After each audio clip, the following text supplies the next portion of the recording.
చేయబోతున్నాం కాజు పన్నీర్. దీంట్లో ఫస్ట్ పన్నీరు జీడిపప్పు తీసుకున్నాం. ఇప్పుడు మనం మసాలా ఆడుకుంటున్నాం. అన్ని మసాలాలు వేసేయండి దీంట్లో. యాలక్కాయలు, ధనియాలు, జీలకర్ర, పచ్చిమిర్చి కాదు, వెల్లుల్లిపాయలు, అల్లం అన్నీ. ఇప్పుడు మనం మసాలా ఆడేసి పేస్ట్గా రావాలి. ఓకే, ఇప్పుడు మనం ఉల్లిపాయని పేస్ట్ లెక్క చేసుకుని టమాటాని పేస్ట్ లెక్క చేసి, టమాటాలు తక్కువ పేస్ట్ తీసుకున్నాను కాదు, అది జారిపోతుందని పక్కన పెట్టాను. ఇంకా కొత్తిమీర, కరివేపాకు, పచ్చిమిర్చి కట్ చేసుకున్నాం. ఇలా కట్ చేసుకోవాలి. ఓకే, ఇప్పుడు మనం ప్యాన్లో నెయ్యి వేసి జీడిపప్పు వేయాలి. జీడిపప్పు బాగా రోస్ట్ అయిన తర్వాత మనం తీసేయాలి. బాగా రోస్ట్ అయిన తర్వాత ఈ కాజు జీడిపప్పును ఒక ప్లేట్లో తీసుకోండి. ఇప్పుడు మనం కొంచెం నెయ్యి వేసి పన్నీర్ వేయించాలి. అంతా పన్నీర్ వేసేస్తున్నాం. చూడొచ్చు, 200 గ్రాముల పన్నీర్ తీసుకున్నాం.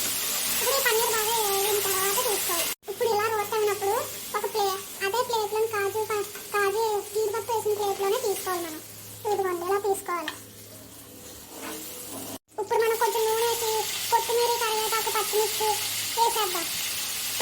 ఇప్పుడు ఇలా వేగిన తర్వాత మనం ఉల్లిపాయ పేస్ట్ వేసేద్దాం. ఉల్లిపాయ పేస్ట్ వేసి బాగా వేగిన తర్వాత తీయాలి. బాగా వేగిన తర్వాత టమాటా పేస్ట్ వేసుకుంటాం. రుబ్బిన మసాలా వేసేసుకుంటున్నాం.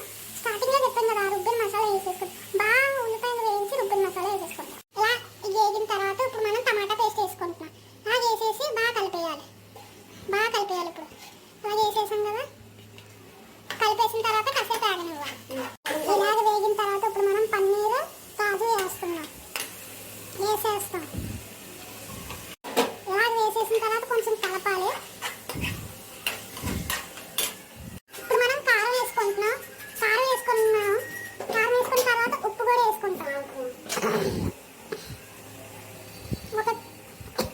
ఉప్పు వేసేసిన తర్వాత బాగా కలిపేయాలి.